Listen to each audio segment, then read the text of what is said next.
La commune de Barumbu, na commune à Barumbu, quartier Founant, na quartier Founant, avenue de la Rivière, na balabala ya la Rivière, numéro 12.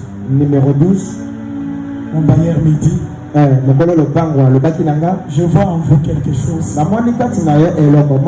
J'aime que ma tante maternelle soit sauvée. Et mon fils. Seulement dans mon salon ici. On commence le premier jour. On était au nombre de 5. Sa tante maternelle, son fils, mon épouse, mes enfants, et 2 frères comme ça. Ah, c'était comme de la blague. Une semaine, 2e semaine, on était au nombre de 16. Il a vu que dans la maison il faisait tellement chaud. Je vois mon papa ici sortir avec la machette, déranger, abîmer son petit jardin sous l'arbre. Il me dit, pasteur, je ne lui ai pas demandé. On me coiffait. Papa, si vous vous rappelez, c'était un certain samedi. Je vois que dans la maison, il fait tellement chaud.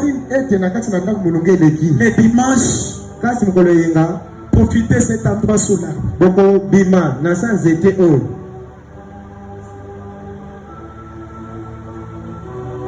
Nous avons totalisé.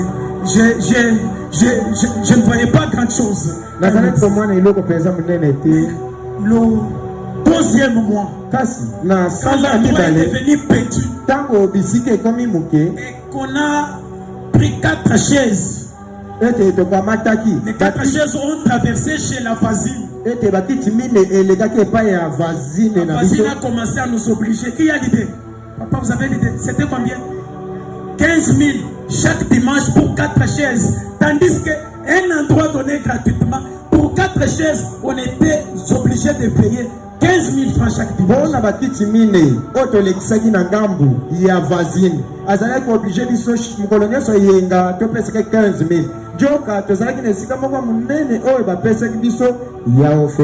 Très à l'aise. Calme. Papa, j'étais très bien à notre passé.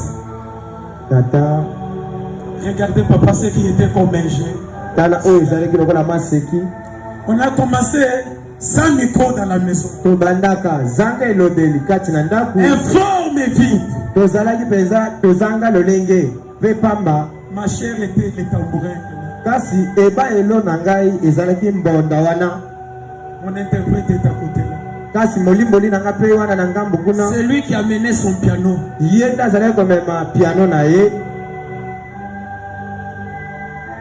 2 mois, 3 mois, 4 mois. Il me disait, pasteur, soyez à l'aise.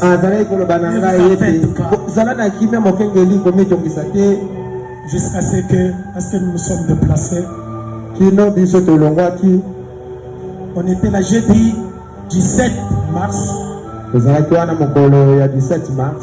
Jusqu'au le 15 juillet. Sans pression. Nous avons quitté les lieux. Papa, si tu n'avais pas fait, César, ce n'était pas vous. C'était Dieu. Que ce Dieu-là fasse de grandes choses dans votre vie. Bénisse vraiment ta famille. Même si nous n'avons pas de moyens à vous donner, papa, aussi longtemps que mes genoux seront attachés au sol, tu sortiras seul dans un accident. Sabino vous remercie. Sabino vous remercie.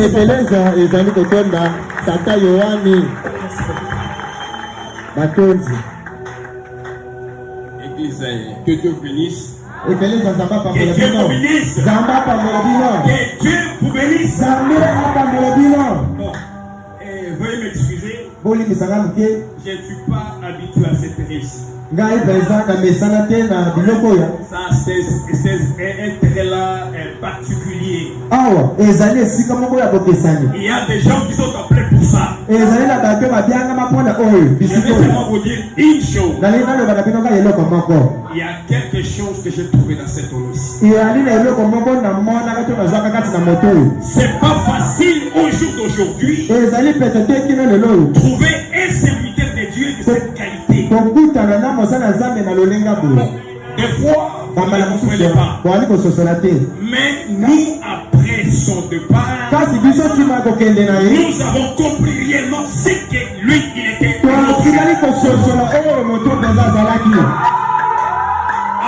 je vais demander à l'église une seule chose.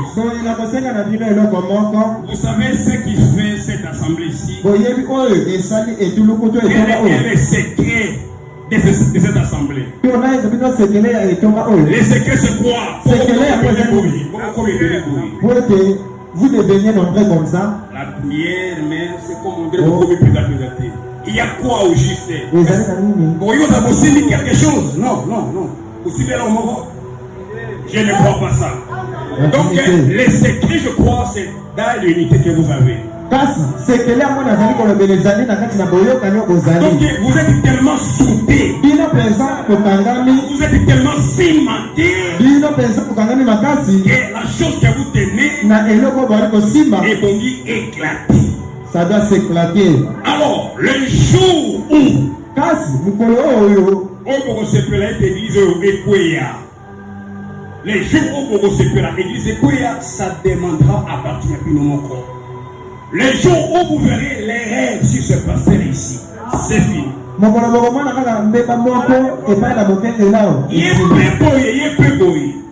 Ici. Donc, soyez certains, vous allez la fierté et avoir un homme pareil. Donc, il est sorti en fondant. Ceux qui vont négliger, donc vous récupérer. Oui. On a besoin de lui. Un évangéliste puissant comme ça, on a besoin de lui là-bas. Que Dieu bénisse. Il a un couple merveilleux. À partir de sa femme, à partir de ses enfants, c'est la perfection. On le appelle mon pasteur.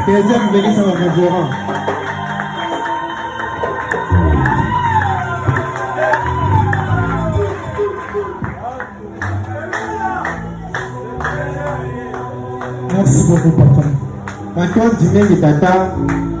Mes précieux frères, qui étaient sous l'arbre, nous nous sommes dirigés au marché Kapanga Plateau. Ce n'était pas facile. On a quitté. C'est depuis le 15 juillet où nous étions sur Kapanga Plateau. Le 15 juillet, nous allons évoluer. Une année, au mois d'avril de l'année 2024, nous nous retrouvons ici. Une fois arrivé ici, au mois d'août, je sautais des choses. Ces saints ont travaillé. Il y a le papa qui a témoigné, il a dit si tous les Congolais étaient comme ça. Très chers serviteurs de Dieu, ces femmes même, ils sont prêts à me donner leur Dieu.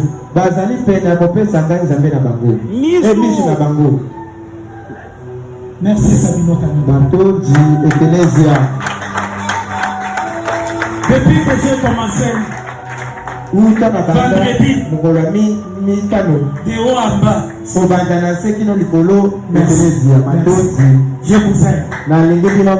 Priez toujours pour moi. Après mon ordination, l'ennemi tire encore au mois de septembre. On a amélioré l'endroit au mois de septembre. C'était bien, ça c'est pas ça. L'incendie est là. Dieu détruit tout. Est-ce que ces ossements peuvent-ils encore revivre?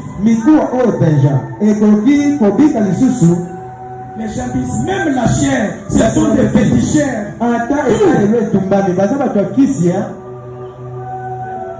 L'ancienne mode, j'ai commencé à prêcher sans micro. Ah, comment commencer à recommencer? Vraiment.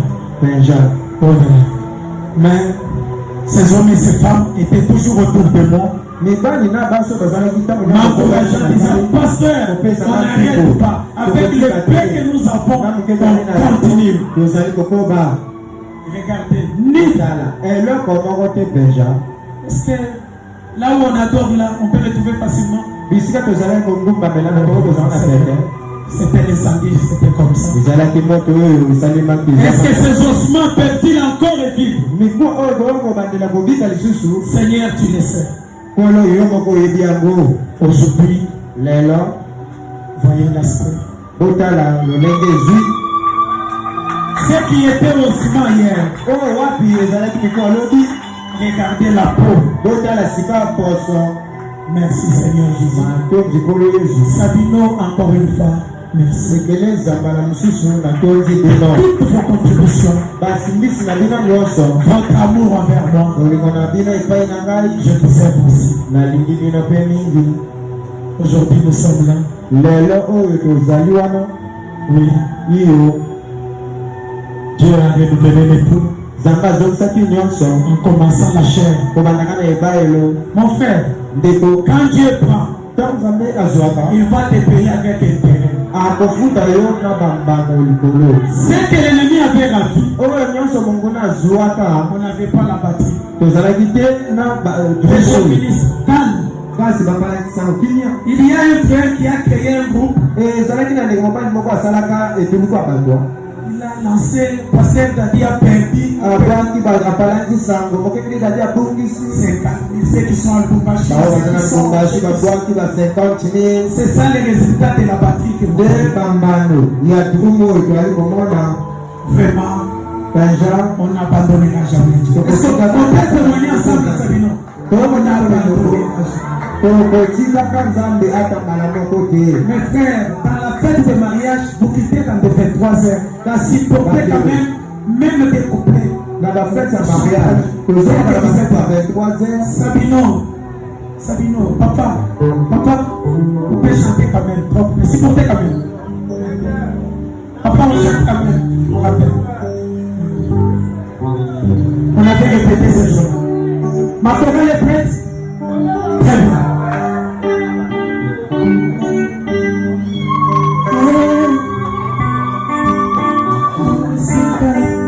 Sabino, c'est bien pour vous dire wapi.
Querido